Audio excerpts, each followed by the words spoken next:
بسم اللہ الرحمن الرحیم۔ السلام علیکم ورحمۃ اللہ وبرکاتہ۔ میرے ساتھ آؤ، پھر تم مجھے گھر تک پہنچا دو گے؟ یوحنا نے پوچھا۔ میں تمہیں ناراض نہیں کروں گی۔ اونٹ جس کی آوازیں یوحنا نے سنی تھی وہ جرید بن مصعب کا تھا، جو باہر کہیں بیٹھا تھا۔ جرید یوحنا کو غار میں لے گیا۔ جرید دراز قد، گھٹے ہوئے جسم اور دلکش چہرے مہرے والا نوجوان تھا۔ اس نے غار میں لے جا کر یوحنا کو پانی پلایا اور ایک تھیلی اس کے آگے رکھ دی جس میں کھجوریں تھیں۔ خاموشی سے بیٹھی رہو، جرید نے کہا۔ آندھی کا زور ٹوٹ رہا ہے، میں تمہیں گھر پہنچا دوں گا۔ ذرا خاموش رہ کر اس نے یوحنا سے پوچھا، تم نے یہ کیوں کہا کہ میں تمہیں ناراض نہیں کروں گی؟ تم مجھے گھر پہنچانے کا معاوضہ لوگے؟ یوحنا نے کہا۔ میں اور کیا معاوضہ دے سکتی ہوں؟ میں کوئی معاوضہ نہیں لوں گا، جرید نے کہا۔ میں ان میں سے نہیں ہوں۔ اگر میں نے تمہیں کسی سے لڑ کر چھینا ہوتا تو تم میرا انعام ہوتی، مگر تم نے مجھ سے رحم مانگا ہے۔ رحم کرنے کا معاوضہ کون لیتا ہے؟ یوحنا اس کے منہ کی طرف دیکھتی رہی۔ جرید بن مصعب لیٹ گیا۔ یوحنا نے اس کے ساتھ کچھ باتیں کی۔ تھوڑی دیر بعد اسے یقین ہو گیا کہ جرید کی نیت میں خرابی نہیں، وہ تو اس کے ساتھ کھل کر بات بھی نہیں کرتا۔ یوحنا پریشان ہو گئی۔ جرید، یوحنا نے پوچھا، کیا میں خوبصورت رہی؟ کیا تم مجھے پسند نہیں کرتے؟ جرید نے خیخہ لگایا مگر بولا کچھ بھی نہیں۔ تم کیوں ہنسے ہو؟ یوحنا نے پوچھا۔ میں تمہاری ہنسی سے ڈر گئی ہوں، خدا کی قسم تم بہت خوبصورت ہو۔ جرید نے کہا، تم میری پسند کی لڑکی ہو، لیکن جس طرح اور جس جگہ تم مجھے ملی ہو یہ مجھے پسند نہیں۔ میری مردانگی کو مت للکارو۔ تمہارا جسم مجھے بہت اچھا لگتا ہے، لیکن میرے دیوتا مجھ پر لعنت بھیجیں گے کہ میں نے مصیبت میں پھنسی ہوئی لڑکی کا ہاتھ پکڑا اور اس کے جسم کو اپنا انعام سمجھ لیا۔ جرید پھر خاموش ہو گیا۔ یوحنا کے دل سے خوف نکلتا چلا گیا اور جرید اسے بڑا ہی خوبصورت نظر آنے لگا۔ میں نے جرید کو مکے میں کئی بار دیکھا، یوحنا نے کعب بن اسد کے گھر میں سب کو یہ کہانی سناتے ہوئے کہا، لیکن میں نے کبھی اس کی طرف کوئی توجہ نہیں دی۔ اپنے قبیلے میں اسے کوئی رتبہ یا اونچی حیثیت حاصل نہیں تھی، مگر اس روز غار میں اس کے پاس تنہا اور بے بس بیٹھ کر مجھے محسوس ہونے لگا کہ یہ تو اونچی حیثیت والے لوگوں سے بھی اونچا ہے۔ آندھی کا زور ٹوٹا تو سورج ڈوب رہا تھا۔ اس نے مجھے کہا، آؤ چلے۔ میں اس کے پیچھے پیچھے غار سے نکلی۔ کچھ دور اس کا اونٹ ٹیلے کے ساتھ لگا بیٹھا تھا۔ وہ اونٹ پر بیٹھا اور مجھے اپنے پیچھے بٹھا لیا۔ اس کے اشارے پر اونٹ اٹھا اور چل پڑا۔ گرد غبار صاف ہو گیا تھا۔ میں نے وہ جگہ دیکھی، وہ بڑی ہی ڈراؤنی جگہ تھی۔ میں نے اس جگہ کے متعلق کچھ پر اسرار باتیں سنی تھی۔ آندھی میں تو میں دیکھ نہ سکی تھی کہ یہ کون سی جگہ ہے۔ آندھی کے بعد دیکھا تو میرے رونگٹے کھڑے ہو گئے۔ بعض ٹھیلے انسانوں کی طرح، ان کا رنگ بھی ڈراؤنا تھا۔ میں شتر سواری جانتی ہوں، اونٹ کو دوڑا سکتی ہوں، لیکن اس شام جرید کے پیچھے اونٹ پر بیٹھے ہوئے میں ڈرنے لگی کہ میں گر پڑوں گی۔ میں نے جرید کی کمر میں بازو ڈال کر اسے مضبوطی سے پکڑ لیا۔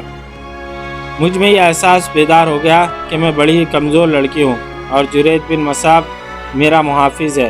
آپ کو یہ تو معلوم ہے کہ میں اپنے مذہب کے لیے کیا کر رہی ہوں، لیکن آپ کو یہ معلوم نہیں ہوگا کہ اس راستے پر مجھے میرے باپ نے ڈالا ہے۔ یوحنا نے بتایا کہ جب اہل قریش بدر میں مسلمانوں کے ہاتھوں شکست کھا کر آئے تو ان کی عورتوں نے بازو لہرا لہرا کر بین کیے تھے۔ یوحنا کا باپ کٹر یہودی تھا۔ قریش کی شکست پر اس کے آنسو نکل آئے تھے۔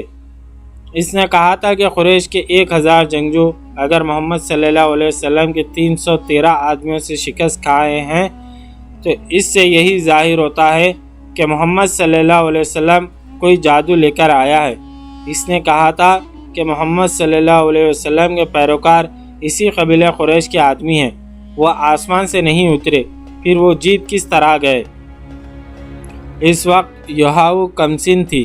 اگلے روز اس کے باپ نے گھر والوں کو اپنا خواب سنایا جو اس نے گزشتہ رات دیکھا تھا۔ اس نے دیکھا تھا کہ اس نے ہاتھ میں تلوار ہے جو خون سے لال ہے، اور اس کے سامنے ایک آدمی زمین پر پڑا تڑپ رہا ہے، اس کے کپڑے خون سے لال ہیں۔ یوحنا کو معلوم نہیں کہ یہ کون ہے جسے اس نے قتل کر دیا ہے۔ اسے ایک آواز سنائی دیتی ہے، یہ کام تمہیں کرنا ہے، تڑپتا ہوا زخمی مر جاتا ہے اور لاش اپنے آپ زمین میں غائب ہو جاتی ہے۔ وہاں ایک بڑی خوبصورت اور کمسین لڑکی ابھرتی ہے جس کے ہونٹوں پر مسکراہٹ ہے۔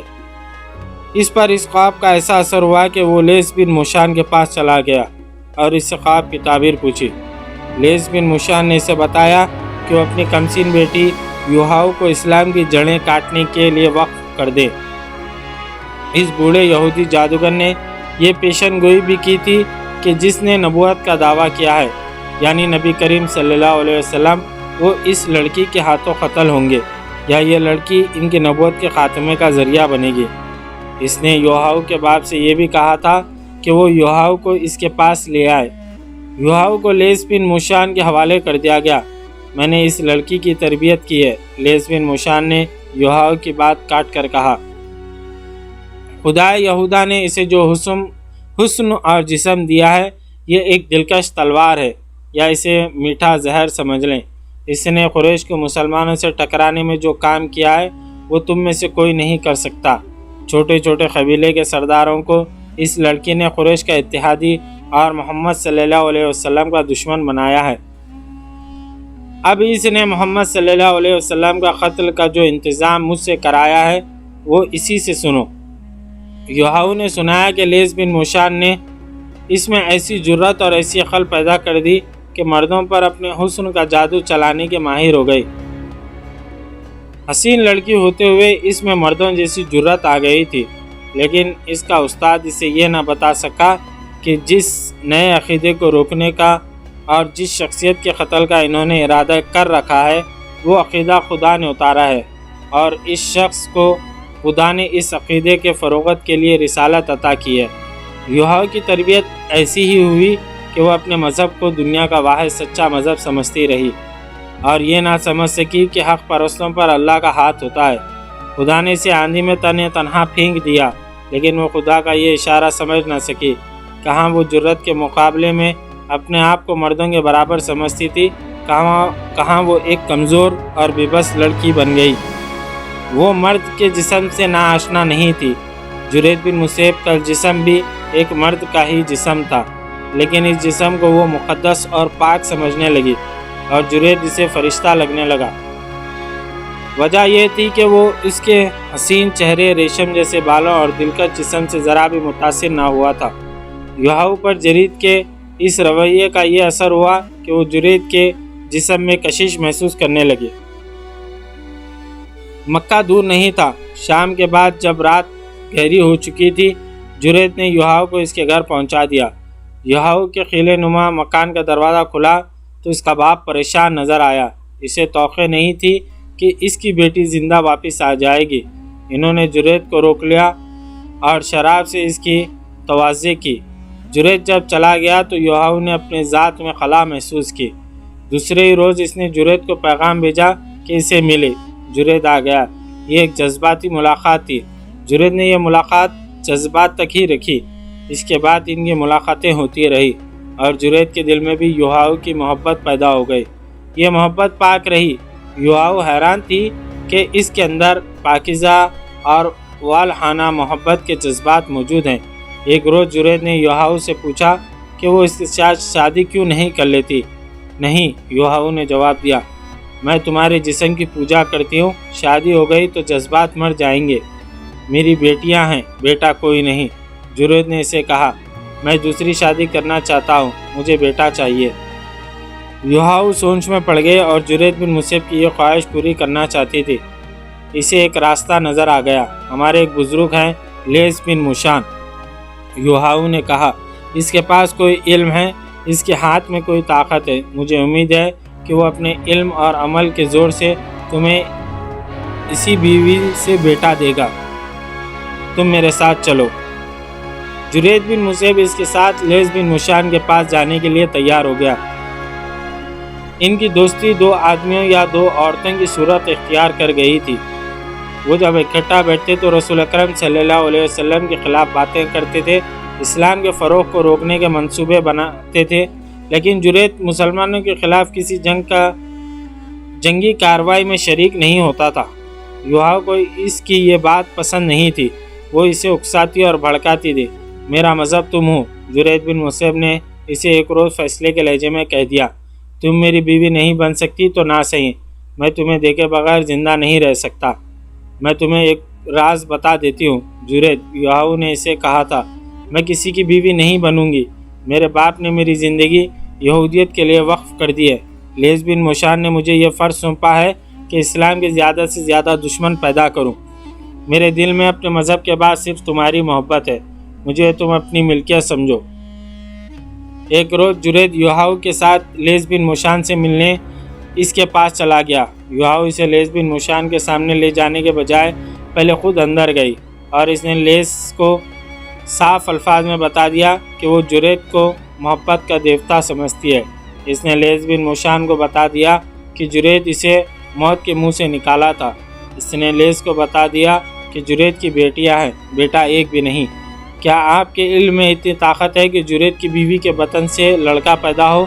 یوحنا نے پوچھا۔ کیا نہیں ہو سکتا؟ لیس بن موشان نے کہا، پہلے میں اسے دیکھوں گا، پھر میں بتا سکوں گا کہ مجھے کیا کرنا پڑے گا۔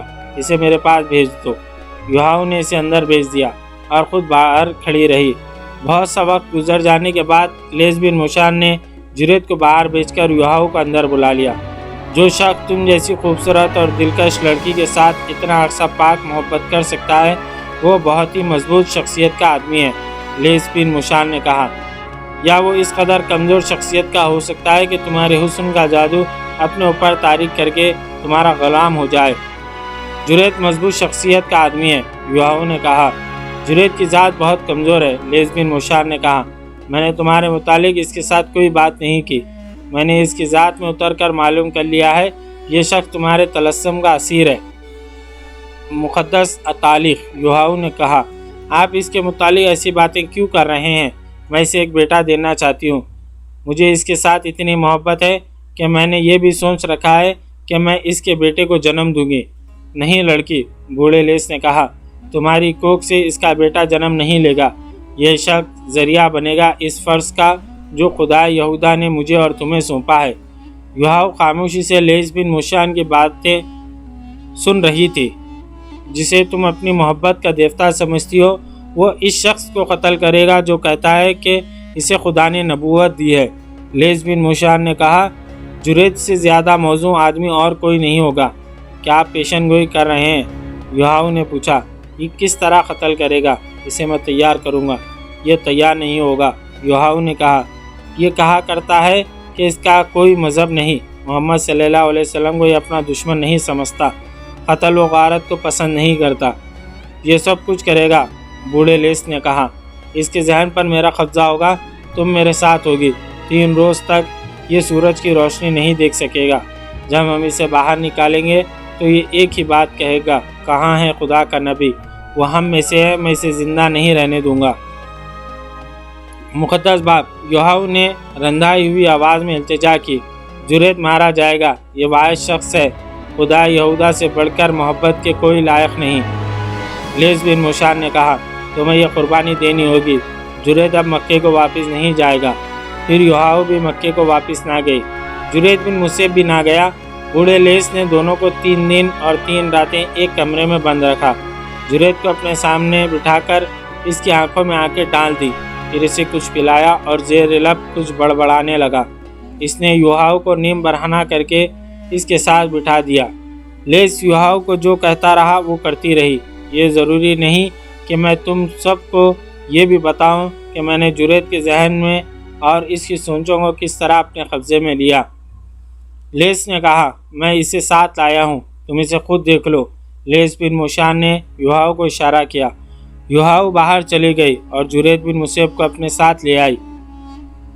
جرید نے اندر آ کر سب کو باری باری دیکھا۔ وہ یہاں نہیں ہے، جرید نے کہا، میں اسے پہچانتا ہوں، وہ ہم میں سے ہے، وہ یہاں نہیں، ذرا صبر کرو جرید، بوڑھے لیس نے کہا، ہم تمہیں اس تک پہنچائیں گے کل جرید بیٹھ جاؤ۔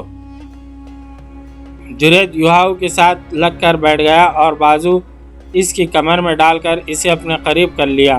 اگلی صبح جب مدینے میں لوگ فتح کی خوشیاں منا رہے تھے اور کعب بن اسد کے گھر رسول اکرم صلی اللہ علیہ وسلم اور اسلام کے خلاف بڑی خطرناک سازش تیار ہو چکی تھی، رسول کریم صلی اللہ علیہ وسلم کو یاد دلایا گیا کہ بنو قریظہ نے، جس کا سردار کعب بن اسد تھا، مدینے کے محاصرے کے دوران اہل قریش اور غطفان کے ساتھ خفیہ معاہدہ کیا تھا، جسے نعیم بن مسعود رضی اللہ عنہ نے بڑی دانش مندی سے بیکار کر دیا تھا۔ یہ واقعہ بھی 2-4 روز پہلے کا تھا، جس میں رسول اکرم صلی اللہ علیہ وسلم کی پھوپھی حضرت صفیہ رضی اللہ عنہا نے ایک یہودی مقبر کو قتل کیا۔ یہ مقبر اس چھوٹے سے قلعے میں داخل ہونے کا راستہ دیکھ رہا تھا، جس میں مسلمانوں کی عورتیں اور بچوں کو رکھا گیا تھا۔ اس یہودی نے ایک عورت کو اپنے مقابلے میں دیکھ کر بڑے رعب اور گھمنڈ سے کہا تھا کہ وہ یہودی ہے اور مقبری کے لیے آیا ہے۔ حضرت صفیہ رضی اللہ عنہا نے اس کی تلوار کا مقابلہ ڈنڈے سے کیا اور اسے ہلاک کر دیا۔ خدا کی قسم، کسی صحابی نے للکار کر کہا، ان یہودیوں پر اعتبار کرنا اور ان کی بدعہدی پر انہیں بخش دینا ایسا ہی ہے جیسے اپنے خنجر اپنے ہی دل میں اتار لیا جائے۔ عبداللہ بن محمد بن اسما اور نافع حضرت ابن عمر رضی اللہ عنہ کے حوالے سے روایت کرتے ہیں کہ معرکہ خندق کے خاتمے پر رسول اکرم صلی اللہ علیہ وسلم نے فرمایا تھا، تم میں ہر کوئی نماز عصر بنو قریظہ کے پاس پہنچ کر پڑھے۔ ایک اور حدیث میں ہے، جس کے راوی حضرت انس رضی اللہ عنہ ہیں، انہوں نے کہا تھا، میں اب تک لشکر جبرائیل کا گرد و غبار بنو غنم میں اڑتے ہوئے دیکھ رہا ہوں۔ یہ اس وقت کی بات ہے جب رسول اکرم صلی اللہ علیہ وسلم بنو قریظہ کو بدعہدی اور دھوکہ دہی کی سزا دینے گئے تھے۔ تمام مورخین نے لکھا ہے کہ رسول اکرم صلی اللہ علیہ وسلم کے حکم سے مسلمانوں نے چڑھائی کر دی اور بنو قریظہ کی قلعہ بند بستی کو محاصرے میں لے لیا۔ احادیث کے مطابق سعد بن معاذ رضی اللہ عنہ کو بنو قریظہ کے سرداروں کے پاس اس پیغام کے ساتھ بھیجا گیا کہ وہ اپنی بدعہدی کی سزا خود تجویز کریں۔ سعد بن معاذ رضی اللہ عنہ زخمی تھے۔ خندق کی لڑائی میں انہیں قبیلہ قریش کے ایک آدمی ابان بن عرفہ کی برچھی لگی تھی۔ لیس بن مشان، یوہاؤ اور یہودیوں کے 3-4 سرکردہ آدمی ابھی تک کعب بن اسد کے پاس بیٹھے ہوئے تھے۔ جرید بن مصعب بھی وہیں بیٹھا تھا۔ انہوں نے اپنی سازش کا وقت رات کا مقرر کیا، لیکن ایک یہودی دوڑتا ہوا اندر آیا۔ مسلمان آ رہے ہیں، اس نے گھبراہٹ سے کانپتی ہوئی آواز میں کہا۔ صاف نظر آتا ہے کہ وہ دوست بن کر نہیں آ رہے ہیں۔ گرد بتا رہی کہ وہ چڑھائی کر کے آ رہے ہیں۔ گرد دائیں بائیں پھیل رہی ہے، دیکھو، اٹھو اور دیکھو۔ کعب بن اسد دوڑتا ہوا باہر نکلا اور قلعے کے برج میں چلا گیا۔ وہاں سے دوڑتا اترا اور لیس بن موشان کے پاس پہنچا۔ مقدس موشان، کعب بن اسد نے کانپتی ہوئی آواز میں کہا، کیا آپ کا جادو ان برچیوں اور تلواروں کو توڑ سکتا ہے جو ہمیں قتل کرنے آ رہی ہیں؟ روک سکتا ہے؟ بوڑھے لیس بن موشان نے کہا، اگر محمد صلی اللہ علیہ وسلم کا جادو زیادہ تیز ہوا تو میں مجبور ہوں گا۔ تم اوپر جا کر کیا دیکھ آئے ہو؟ خدا یہودا کی قسم، کعب بن اسد نے کہا، یہ مقبری نعیم بن مسعود نے کی ہے۔ مجھے معلوم نہ تھا کہ وہ مسلمان ہو چکا ہے۔ مسلمان محاصرے کی ترتیب میں آ رہے ہیں، ہم نکل نہیں سکیں گے۔ ان دونوں کو نکال دو، لیس بن موشان نے کہا۔ یوہاؤ، جرید کو ساتھ لے کر پچھلے دروازے سے نکل جاؤ، میں تمہارے پیچھے آ رہا ہوں۔ آپ اوپر کیوں نہیں جاتے لیس بن موشان؟ کعب بن اسد نے کہا، آپ کا وہ علم اور جادو کہاں گیا جو تم اس راز کو نہیں سمجھ سکتے؟ بوڑھے لیس نے کہا، موسیٰ نے فرعون کو ایک دن میں ختم نہیں کر دیا۔ یہ عصا جو تم میرے ہاتھ میں دیکھ رہے ہو وہی ہے جو موسیٰ نے دریا میں مارا تھا تو پانی نے انہیں راستہ دے دیا تھا۔ یہ عصا کا کرشمہ تھا کہ فرعون کا لشکر اور وہ خود دریا میں ڈوب کر فنا ہو گیا۔ جس طرح موسیٰ اپنے قبیلے کو مصر سے نکال لائے تھے، اس طرح میں تمہیں یہاں سے نکال لوں گا۔ یوہاؤ اور جرید بن مصعب پچھلے دروازے سے نکل گئے اور لیس بن موشان بھی نکل پڑا۔ مسلمان جب بنو قریظہ کی بستی کے قریب آئے تو عورتوں اور بچوں میں ہڑبوں بپا ہو گئی اور بھگدڑ مچ گئی۔ عورتیں اور بچے اپنے گھروں کو بھاگے جا رہے تھے۔ کوئی آدمی مقابلے کے لیے باہر نہ آیا۔ جو مسلمان ٹیکریوں کی طرف سے محاصرے کے لیے آگے بڑھ رہے تھے، انہیں 2 آدمی اور ایک عورت نظر آئی۔ تینوں بھاگے جا رہے تھے۔ آدمی جو بوڑھا تھا، عورت اپنے ساتھی کو گھسیٹ رہے تھے۔ وہ پیچھے کو مڑ مڑ کر دیکھتا اور آگے نہیں چلتا تھا۔ وہ لیس بن موشان، جرید اور یوہاؤ تھے۔ لیس نے جرید کے ذہن پر قبضہ کر کے اسے رسول اکرم صلی اللہ علیہ وسلم کے قتل پر آمدہ کر لیا تھا۔ لیکن اب جرید اس کے لیے مصیبت بن گیا تھا۔ وہ اس عمل کے زیر اثر تھا جسے آج ہپٹانزم کہا جاتا ہے۔ یوہاؤ اپنی محبت کی خاطر اسے اپنے ساتھ لے جا رہی تھی۔ اسے یہی ایک خطرہ نظر آ رہا تھا کہ جرید مسلمانوں کے ہاتھوں مارا جائے گا، اور لیس جرید کو اس لیے اپنے ساتھ لے جانے کی کوشش میں تھا کہ اسے کسی اور موقع پر رسول اکرم صلی اللہ علیہ وسلم کے قتل کے لیے استعمال کرے گا۔ لیکن جرید لیس کے عمل کے زیر اثر بار بار کہتا، کہاں ہے وہ جو اپنے آپ کو خدا کا نبی کہتا ہے؟ وہ ہم میں سے ہے، وہ میرے ہاتھوں قتل ہوگا، مجھے چھوڑ دو، مجھے مدینے جانے دو۔ ایک مسلمان نے ٹیکری پر کھڑے ہو کر انہیں للکارا اور رکنے کو کہا۔ لیس اور یوہاؤ نے پیچھے دیکھا اور وہ جرید کو اکیلا چھوڑ کر بھاگ گئے۔ جرید نے تلوار نکال لی۔ کہاں ہے محمد؟ جرید نے تلوار لہرا کر ٹیکری کی طرف آتے ہوئے کہا، وہ ہم میں سے ہے، میں اسے پہچانتا ہوں، میں اسے قتل کروں گا جس نے نبوت کا دعویٰ کیا۔ یوہاؤ میری ہے، وہ للکارتا آ رہا تھا۔ یوہاؤ حبل اور عزا سے زیادہ مقدس ہے، سامنے لاؤ اپنے نبی کو۔ کون مسلمان اپنے اللہ کے رسول صلی اللہ علیہ وسلم کی اتنی توہین برداشت کرتا؟ جس مسلمان نے ان تینوں کو للکارا تھا، اس نے کمان میں تیر ڈالا اور دوسرے لمحے یہ تیر جرید بن مصعب کی دائیں آنکھ میں اتر کر کھوپڑی کے اندر پہنچ چکا تھا۔ جرید کے ایک ہاتھ میں تلوار تھی، اس کا دوسرا ہاتھ دائیں آنکھ پر چلا گیا اور اس سے تیر کو پکڑ لیا۔ وہ رک گیا، اس کا جسم ڈولا، پھر اس کے گھٹنے زمین سے جا لگے۔ اس کا وہ ہاتھ جس میں تلوار تھی اس طرح زمین سے لگا کہ تلوار کی نوک اوپر کو تھی۔ جرید بڑی زور سے آگے کو گرا، تلوار کی نوک اس کی شہرک پر اتر گئی۔ وہ ذرا سا تڑپا اور ہمیشہ کے لیے بے حس و حرکت ہو گیا۔ سعد بن معاذ رضی اللہ عنہ جو زخمی تھے، کعب بن اسد کے دروازے پر جا رکے اور دستک دی۔ کعب نے غلام کو بھیجنے کے بجائے خود دروازہ کھولا۔ بنو قریظہ کے سردار سعد بن معاذ رضی اللہ عنہ نے کہا، تیرے قبیلے کے بچے نے دیکھ لیا ہے کہ تیری بستی ہمارے گھیرے میں ہے۔ کیا تو کہہ سکتا ہے کہ تو نے وہ گناہ نہیں کیا جس کی سزا آج تیرے پورے قبیلے کو ملے گی؟ کیا تو نے سوچا نہیں تھا کہ بد عہدی کی سزا کیا ہے؟ مجھے انکار نہیں، کعب بن اسد نے ہارے ہوئے لہجے میں کہا، لیکن میں نے وہ گناہ کیا نہیں جو ابو سفیان مجھ سے کرانا چاہتا تھا۔ اس لیے نہیں کیا کہ تو اسے یرغمال میں اونچے خاندانوں کے آدمی کو مانگا تھا۔ سعد بن معاذ رضی اللہ عنہ نے کہا، اس سے پہلے تو نے اسے کہہ دیا تھا کہ تیرا قبیلہ مدینے کے ان مکانوں پر شب خون مارے گا جس میں ہماری عورتیں اور بچے تھے۔ تو نے ایک مخبر بھی بھیجا تھا۔ بدبخت انسان، تو نہ سوچ سکا کہ مسلمان کی ایک عورت بیدار ہوئی تو وہ یہودیوں کی شیطانیت کو صرف ایک ڈنڈے سے کچل دے گی۔ میں جانتا ہوں تمہیں نعیم بن مسعود نے خبر دی ہے، میں نے تم سے بد عہدی کی ہے۔ کعب بن اسد نے شکست خوردہ آواز میں کہا، تم یہ جان لو کہ یہ خبر غلط نہیں، میں نے جو کچھ کیا وہ اپنے قبیلے کی سلامتی کے لیے کیا، اب اپنے قبیلے کے لیے سزا خود ہی مقرر کر لو۔ سعد بن معاذ رضی اللہ عنہ نے کہا، تو جانتا ہے کہ معاہدہ توڑنے والے قبیلے کو کیا تعاون دینا پڑتا ہے۔ اگر تو خود اپنی سزا کا فیصلہ نہیں کرتا تو بھی تجھے معلوم ہے کہ تیرے قبیلے کا انجام کیا ہوگا۔ کیا تو بنی قینقاع اور بنو نذیر کا انجام بھول گیا؟ مجھے اس زخم کی قسم جو میں نے خندق کی لڑائی میں کھایا ہے، تیرے قبیلے کا انجام ان سے زیادہ برا ہوگا۔ ہاں سعد، کعب بن اسد نے کہا، میں جانتا ہوں میرے قبیلے کا انجام کیا ہوگا۔ ہمارے بچے اور ہماری عورتیں بھی ختم ہو جائیں گی۔ میرا فیصلہ یہ ہے کہ معاہدے کے مطابق میرے قبیلے کے تمام مردوں کو قتل کر دو اور ہماری عورتوں اور ہمارے بچوں کو اپنے ساتھ لے جاؤ۔ وہ زندہ تو رہیں گے،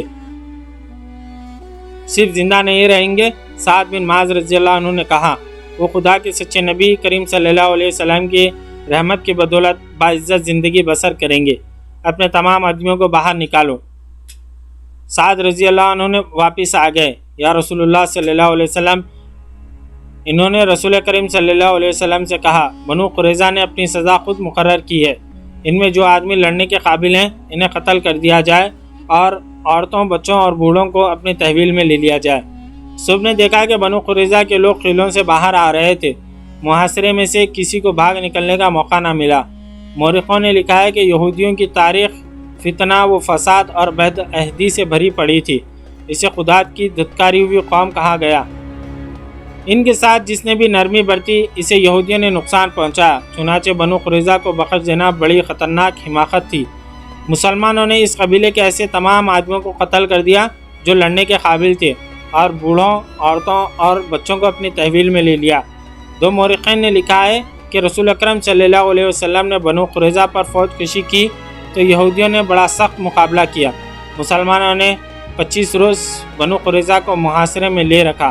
آخر یہودیوں نے رسول اکرم صلی اللہ علیہ وسلم کو پیغام بھیجا کہ سعد بن معاذ رضی اللہ عنہ کو اپنے پاس صلاح کی شرائط طے کرنے کے لیے بھیجا جائے۔ چنانچہ سعد بن معاذ رضی اللہ عنہ گئے اور یہ فیصلہ کرائے کہ بنو قریظہ کے آدمیوں کو قتل کر دیا جائے اور ان کی عورتوں اور بچوں کو مال غنیمت میں لے لیا جائے۔ جن یہودیوں کو قتل کیا گیا ان کی تعداد 400 تھی۔ زیادہ تر مورخوں نے لکھا ہے کہ بنو قریظہ نے مقابلہ نہیں کیا اور اپنے کیے کی سزا پانے کے لیے قلعے سے نکل آئے۔ مدینے میں یہودیوں کے قتل عام کے ساتھ یہ ذکر دلچسپی سے خالی نہ ہوگا کہ اس سے پہلے مسلمانوں نے یہودیوں کے دو قبیلے بنو نذیر اور بنو قینقاع کو ایسی ہی بد عہدی اور فتنہ دازی پر ایسی ہی سزا دی۔ ان قبیلوں کے بچے کچے یہودی شام کو بھاگ گئے تھے۔ شام میں ایرانیوں کی حکومت تھی۔ ایک عیسائی بادشاہ ہرقل نے حملہ کر کے شام پر قبضہ کر لیا۔ یہودیوں نے اس کے ساتھ بھی بد عہدی کی۔ ادھر مدینے میں مسلمان بنو قریظہ کو قتل کر رہے تھے، ادھر ہرقل بنو نذیر اور بنو قینقاع کو قتل عام کر رہا تھا۔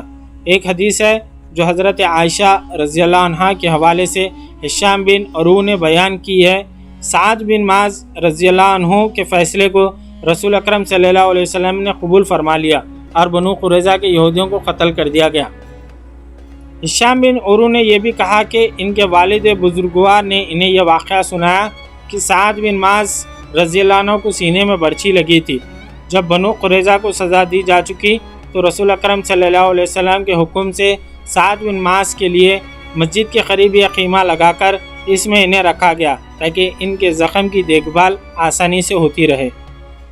سعد بن معاذ رضی اللہ عنہ اس خیمے میں لیٹ گئے تھے لیکن اٹھ بیٹھے اور انہوں نے خدا سے دعا مانگی کہ ان کی ایک ہی خواہش ہے کہ ہر اس قوم کے خلاف لڑیں جو اللہ کے رسول صلی اللہ علیہ وسلم کو سچا نبی نہیں سمجھتی، مگر لڑائی ختم ہو چکی ہے۔ انہوں نے خدا سے التجا کی کہ اگر میرے نصیب میں کوئی اور لڑائی لڑنی ہے تو مجھے اس میں شریک ہونے کے لیے زندگی عطا فرما۔ اگر یہ سلسلہ ختم ہو گیا ہے تو میرے زخم کھول دے، میں تیری راہ میں جان دے دوں۔ سعد بن معاذ رضی اللہ عنہ کی یہ دعا 4 آدمیوں نے سنی تھی لیکن انہوں نے اسے اہمیت نہیں دی تھی۔ صبح کسی نے دیکھا کہ سعد بن معاذ رضی اللہ عنہ کے خیمے سے خون بہہ بہہ کر باہر آ رہا تھا۔ خیمے میں جا کر دیکھا سعد بن معاذ رضی اللہ عنہ شہید ہو چکے ہیں۔ انہوں نے خدا سے شہادت مانگی تھی، خدا نے ان کی دعا قبول کر لی۔ اس طرح یہاں پر 10ویں قسط اپنے اختتام کو پہنچی۔ کل ہم انشاءاللہ 11ویں قسط لے کر آپ کی خدمت میں حاضر ہوں گے۔ جزاک اللہ خیر۔